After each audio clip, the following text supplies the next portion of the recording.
Nilinaw ng Department of Justice na wala silang natanggap o na-review na affidavit mula kay dating DPWH Bulacan District Engineer Henry Alcantara na nagre-recant ng kanyang previous statements.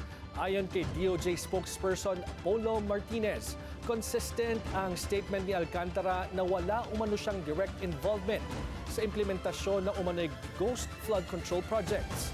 Dagdag pa niya, nagre-reading at for reviewing pa ang statement ni Alcantara sa kanyang counter affidavit kung saan sinabi nito na walang witness na makapagtuturong nag-facilitate siya ng payouts.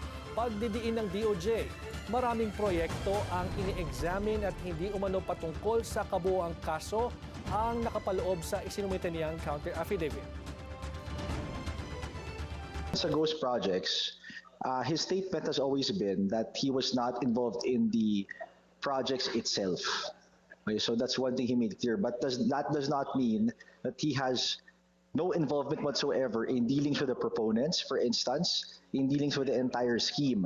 And this is evidenced by the fact that he did restitute or return money to the government.